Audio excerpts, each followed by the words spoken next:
Assalamualaikum warahmatullahi wabarakatuh. Selamat pagi, Bapak Ibu UMKM Bengkulu Selatan yang saya hormati, dan kepada Pak Camat dan rombongan yang saya hormati.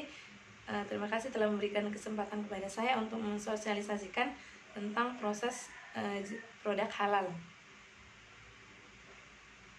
Perkenalkan terlebih dahulu, nama saya Neneng Sumarni, saya dari P3H HCCM.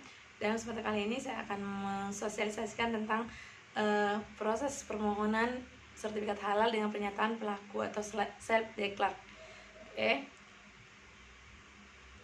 Pelaksanaan penerapan kewajiban ini berpedoman pada Undang-Undang Nomor 33 Tahun 2014 tentang jaminan produk halal yang diberlakukan untuk 3 kategori. Yang pertama, produk makanan, minuman, dan jasa sembelihan. Ini kewajiban bersertifikat halal oleh BPJPH ini sudah diberlakukan sejak 17 Oktober 2019 pada tahap pertama sampai 17 Oktober 2024 mendatang. Untuk tahap kedua, kewajiban bersertifikat halal akan dimulai diberlakukan juga untuk produk obat-obatan, kosmetik, dan barang gunaan. Ini sesuai dengan amanat peraturan pemerintah atau PP nomor 39 tahun 2021 tentang penyelenggaraan bidang jaminan produk halal. Tahap kedua ini sudah dimulai sejak 17 Oktober 2021 sampai dengan 17 Oktober 2026 mendatang. Nah, manfaat sertifikat halal ini yang pertama, untuk meningkatkan kepercayaan kepada pelanggan atau customer sehingga peminat untuk pembelian produk kita itu lebih banyak, karena untuk dibandingkan dengan produk yang belum bersertifikat, mungkin customer atau pelanggan lebih percaya dengan produk yang sudah tersertifikat. Yang kedua, memperluas jaringan distribusi produk. Jadi ketika kita sudah memiliki sertifikat halal, jaringan distribusi kita lebih luas. Jadi tidak hanya mencakup hanya wilayah kecamatan, wilayah daerah atau kabupaten, tapi kita bisa lebih memperluas jaringan distribusinya ke provinsi atau keluar kota, keluar Jawa, atau bahkan ke luar negeri. Nah, dengan memperluas pendistribusian, otomatis akan memperluas juga pendapatan atau pemasukan dari penjualan kita, barang kita tersebut. Yang selanjutnya itu memberikan jaminan dan kepastian. Jadi kalau seandainya kita membeli produk, pasti saya lebih merasa percaya dan terjamin ketika kita membeli produk yang sudah memiliki sertifikat halal dibandingkan yang belum memiliki sertifikat halal.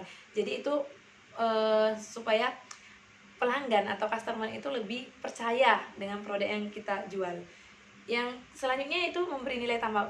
Sudah pasti ketika produk kita dipercaya oleh customer atau pelanggan, sudah pasti memberikan nilai tambah bagi mereka, sehingga untuk membeli kembali produk kita tidak ada keraguan lagi bagi mereka. Selanjutnya, jenis layanan sertifikat halal ini ada 2, jadi bukan hanya self-declare yang kita sosialisasikan sekarang, tapi ada jalur reguler dan jalur self-declare ini. Nah, apa self-declare ini? Adalah pernyataan pelaku usaha. Jadi self-declare ini adalah pernyataan pelaku usaha bahwa produk yang mereka jual benar-benar terjamin untuk bahan, prosesnya benar-benar halal. Kalau jalur reguler, perbedaannya yang pertama, untuk pemeriksaan dan pengujian produknya itu diperiksa oleh auditor halal. Kalau untuk self-declare sendiri diperpal oleh pendamping seperti saya, pendamping produk halal. Jadi yang kedua, produk makanan, minuman, obat, jasa, dan hewan sembelihan bisa masuk ke jalur reguler. Tapi kalau self-declare yang bisa diajukan hanya makanan, minuman, obat tradisional. Jadi bahan sembelihan tidak masuk ke self-declare, tetapi masuk ke jalur reguler. Yang selanjutnya produknya maklon, bisa untuk jalur reguler bisa maklon, tapi kalau untuk self-declare tidak mengandung hewan sembelihan. Seperti tadi saya katakan bahwa produk yang diajukan tidak mengandung bahan sembelihan seperti ayam, sapi, dan daging-daging yang lain. Yang selanjutnya, kalau jalur reguler, produk yang tidak termasuk dalam self-declare jenis produk daging olahan catering, kantin, restoran, dan kedai dan lain-lain. Jadi kalau sudah jenis produknya daging olahan, itu semua masuk ke reguler. Jadi jenis pengajuan yang tidak bisa kita ajukan di self-declare bisa kita ajukan di jalur reguler. Jadi semua yang tidak bisa diajukan di self-declare tadi bisa diajukan di jalur reguler. Dan untuk proses produksinya, kalau yang jalur reguler bisa lebih besar atau bisa dalam bentuk perusahaan, Anda jadi bahkan lebih besar kan. Tapi kalau untuk self declare itu sederhana, produksinya sederhana di rumah.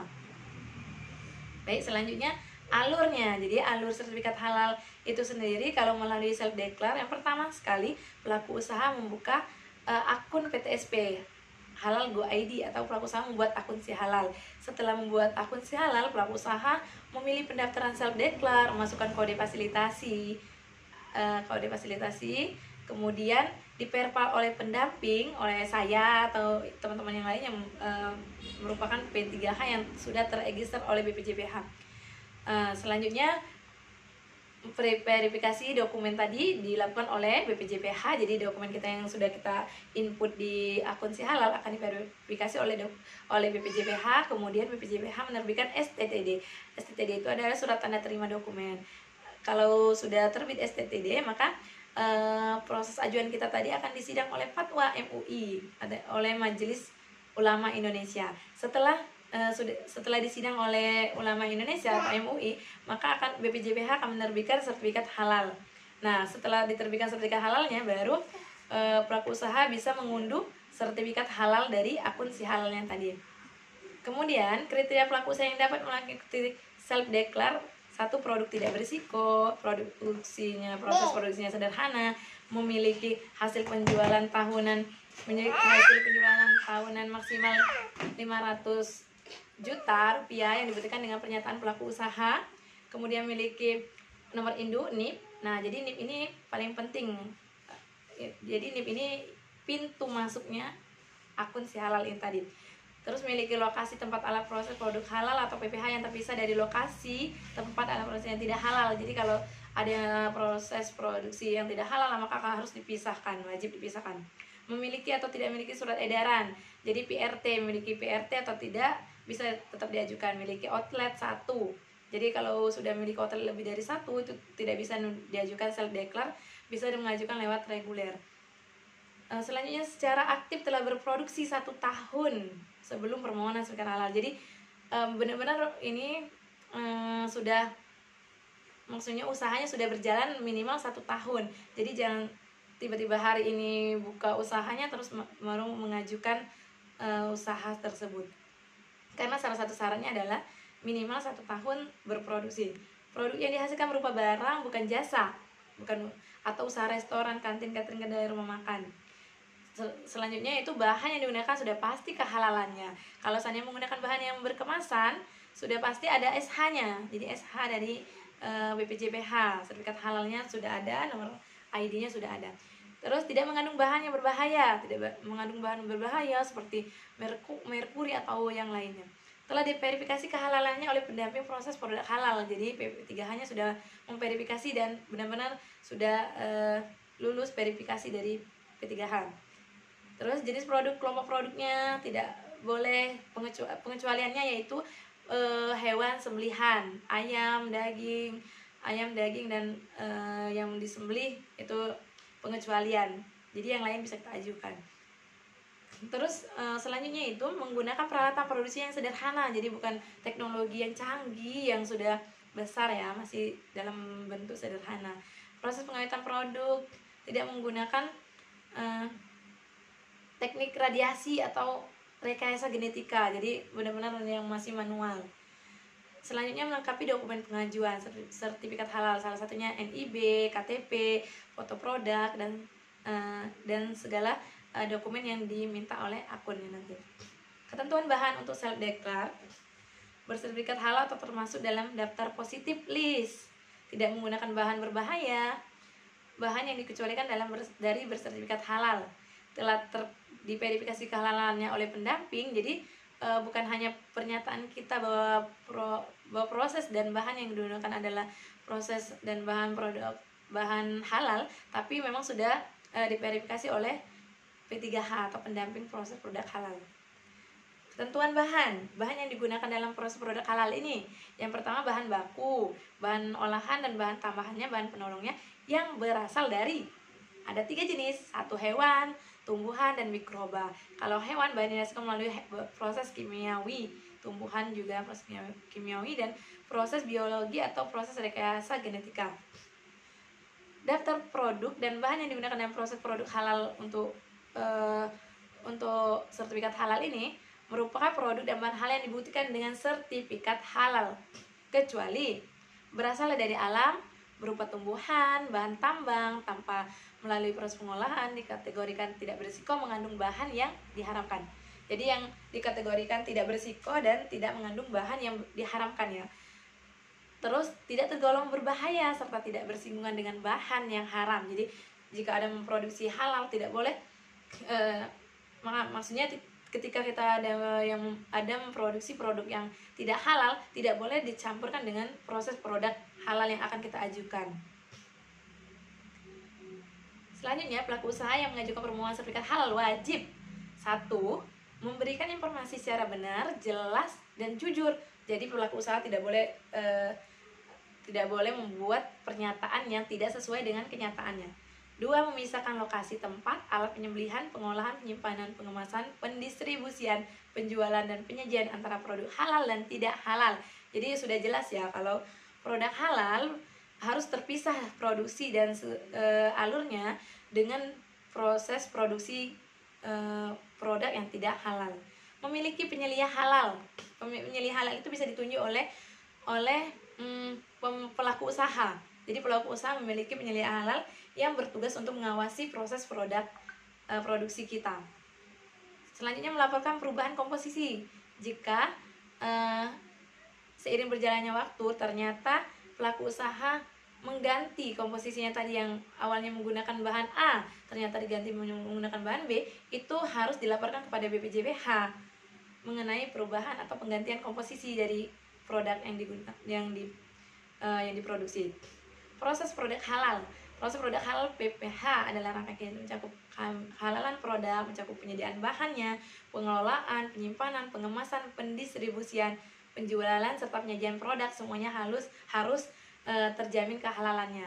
Lokasi tempat dan alat PPH wajib terjaga kebersihan dan higienitasnya, bebas dari najis dan bahan yang tidak halal.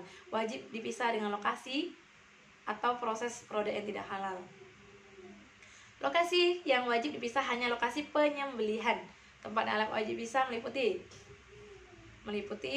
pengolahan, pembuatan, penyembelihan, pengolahan, penyimpanan, pengemasan, pendistribusian, penjualan, serta penyajian produknya.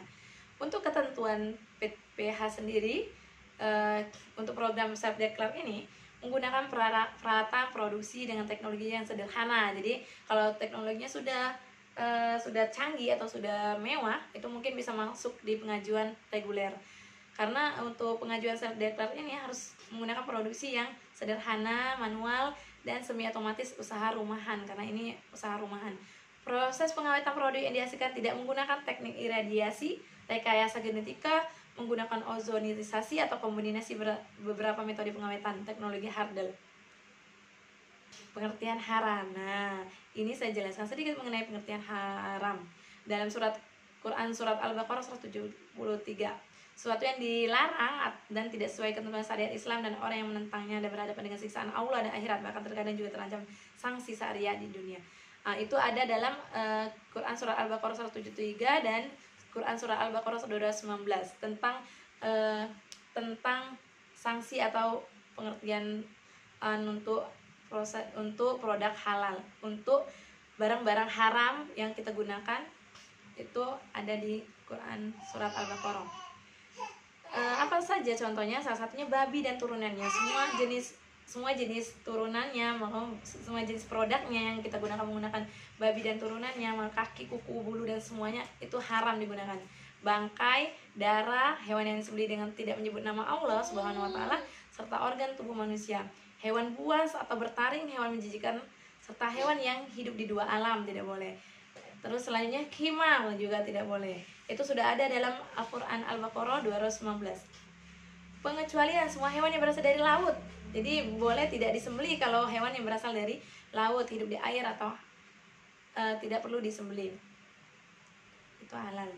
Nah, ini ada aku dan segala turunannya. Jadi aku itu produk yang tidak atau hewan yang tidak halal. Contohnya babi.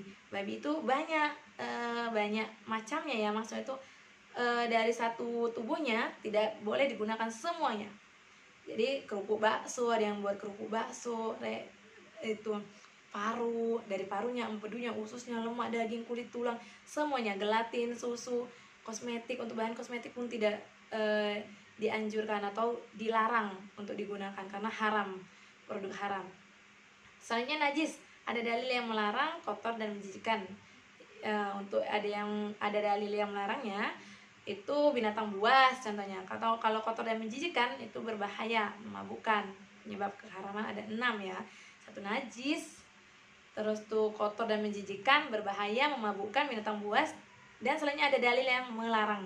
Jadi ada 6 penyebab untuk sesuatu itu dinyatakan halal atau haram, itu ada 6 kategori. Selanjutnya produk berikut tidak dapat disertifikat halal. 1. Produk yang menggunakan nama atau simbol kekufuran, kemaksiatan atau berkonotasi negatif. Jadi nama usahanya bersimbol kekufuran atau maksiat, tidak boleh. Produk yang menggunakan nama benda hewan yang diharamkan, contohnya pempek B2 atau apa gitu, itu juga diharamkan karena memang tidak boleh menggunakan nama hewan yang diharamkan, memang sudah diharamkan, apalagi menggunakan namanya juga tidak boleh. Produk yang menggunakan kemasan bergambar babi dan anjing serta fokus utama. Jadi gambar kerupuknya ada gambar babi atau gambar anjing, itu dilarang juga. Produk yang memiliki rasa, aroma, flavor, unsur benda atau hewan yang diharamkan juga tidak dibolehkan atau haram digunakan. Terus yang tidak bisa diajukan di sertifikat halal ini ya, itu salah satunya. Yang selanjutnya itu produk menggunakan kemasan yang berbentuk atau bergambar erotis atau porno. Jadi gambar atau kemasan produknya bergambar erotis atau porno, itu juga tidak boleh diajukan, tidak bisa diajukan. Selanjutnya kita mengakses aplikasi KPTPSP halal.go.id. Pelaku usaha membuat akun si halal dengan mengklik create akun, terus meregister, mengisikan nama, email, konfirmasi password, terus login. Setelah login baru memasukkan nomor induk berusaha, NIB, terus mengisi data pelaku usaha, semuanya diisi. Terus mengisi pabrik, nama usahanya, pabrik, alamat pabrik. Terus yang selanjutnya pengajuan dengan mengisi kode program self declare itu sehati, terus mengisi semua dokumen yang diminta, memilih pendamping, baru kemudian mengisi bahan-bahan, terus produknya. Setelah produk, proses pembuatan produknya sudah diajukan semua, baru print kebijakan halal, sudah print manual SJPH, semuanya di-download, permohonan semua persyaratan yang di-download, baru kita kirim dan akan diverify oleh pendamping produk halal. Jadi selanjutnya akan diverify oleh pendamping dan akan dikirim ke BPJPH. Oke, seperti itu mungkin rangkaiannya. Demi kurang lebihnya seperti itu. Jika ada pertanyaan atau ada sharing, boleh kita diskusikan selanjutnya untuk sesi selanjutnya. Untuk sesi sekarang saya akhiri dulu. Mohon maaf apabila ada kesalahan. Saya akhiri, wabillahi taufiq walhidayah. Assalamualaikum warahmatullahi wabarakatuh.